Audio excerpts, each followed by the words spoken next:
بسم الله الرحمن الرحيم. اعوذ باللہ من الشیطان الرجیم بسم اللہ الرحمن الرحیم۔ ناظرین گرامی مرتبت، السلام علیکم۔ آج کل ملت میں ایک عجیب سی روش ہے جو رواج پا رہی ہے، اور وہ یہ ہے کہ اپنی ذمہ داریوں کو قبول کرنے کے بجائے ہر شے کو رب العزت کی طرف منسوب کر دیا جاتا ہے۔ احباب میں یہ خیال عام ہو چکا ہے کہ اللہ جس کو چاہتا ہے ہدایت دیتا ہے اور جس کو چاہتا ہے گمراہ کر دیتا ہے، اور اس خیال کو رب العالمین پر اعتماد اور ایمان کی دلیل کے طور پر پیش کیا جاتا ہے، جبکہ حقیقت یہ ہے کہ یہ صرف جہالت پر مبنی ایک خیال ہے۔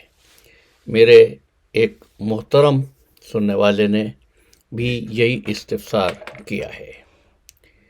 یہ خیال کہ اللہ جس کو چاہتا ہے ہدایت دیتا ہے، اللہ جسے چاہتا ہے گمراہ کر دیتا ہے، تھوڑی دیر کے لیے قبول کر لیا جائے تو ذرا سوچئے، ایک مومن کو جنت کیوں عطا کی جائے جبکہ ہدایت کے حصول میں اس کا اپنا ذاتی کمال یا کاوش کا تو دخل ہی نہ تھا، اور ایک کافر یا مشرک کو جہنم میں کیوں ڈالا جائے گا جبکہ یہ کہا جا رہا ہے کہ اللہ جس کو چاہتا ہے گمراہ کر دیتا ہے۔ سورہ فاطر کی 8ویں آیت میں ارشاد ہوتا ہے، نبی تو ان لوگوں کے لیے اپنی جان کو ہلکا نہ کر جو ایمان قبول نہیں کر رہے۔ اگر ہدایت فرمانا فقط اللہ کی ذمہ داری، گمراہ کرنا رب العالمین کا کام، تو پھر سرکار ختمی مرتبت اپنے نفس کو مشکل میں یہ حسرت میں کیوں ڈالے ہوئے تھے؟ جو حضرات چاہیں سورہ فاطر کی اس آیت کو دیکھ سکتے ہیں۔ اب آپ سے یہ عرض کر دیتا ہوں کہ ہدایت اللہ کی طرف سے، گمراہی اللہ کی طرف سے، کہ کیا معنی ہے۔ دیکھیے، ایک مدرس، ایک ٹیچر اپنی کلاس کے پہلے دن ہی اپنے اسٹوڈنٹس کو آگاہ کرتا ہے کہ فقط کامیاب وہی ہوگا جو محنت کرے گا، سبق یاد کرے گا، اسائنمنٹس وقت پر مکمل کرے گا، وقت پر ٹرن ان کرے گا، اور جو اپنا سبق یاد نہیں کرے گا، ہوم ورک نہیں کرے گا، وہ فیل ہو جائے گا۔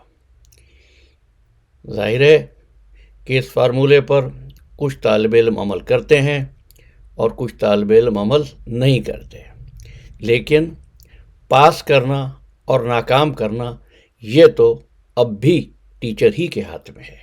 ٹیچر یہ کہہ سکتا ہے نا کہ میں جس کو چاہوں پاس کروں، جس کو چاہوں فیل کروں، لیکن اس کا پاس ہونا اور فیل ہونا محض ٹیچر کے اختیار کا نتیجہ نہیں ہے، بلکہ طالب علم کی محنت کا نتیجہ ہے۔ یہی بات ہدایت میں ہے۔ چلیے ایک اور مثال آپ کو دے دیتا ہوں۔ ارشاد فرمایا، ہم انسان کو بناتے ہیں من نطفۃ امشاج، ایک مذکر اور ایک مؤنث کے ملاپ سے۔ تو بچے کی خلقت ماں باپ ہی کے ذریعے ہو رہی ہوتی ہے، لیکن پھر بھی قرآن کہتا ہے ہم خلق کرتے ہیں۔ یہ ہم خلق ہونا یہ رب العالمین کا، اس کائنات کا خالق اور مالک ہونے کی دلیل ہے۔ بندوں کی ذمہ داری اس وقت بھی قصر یا ساقط نہیں ہوتی۔ اپنی ہدایت کے ذمہ دار بندے خود ہیں، گمراہی کے ذمہ دار خود ہیں۔ اپنے عمل سے یہ جنت کے مستحق ہوں گے اور اپنے عمل سے یہ جہنم کا ایندھن بنیں گے۔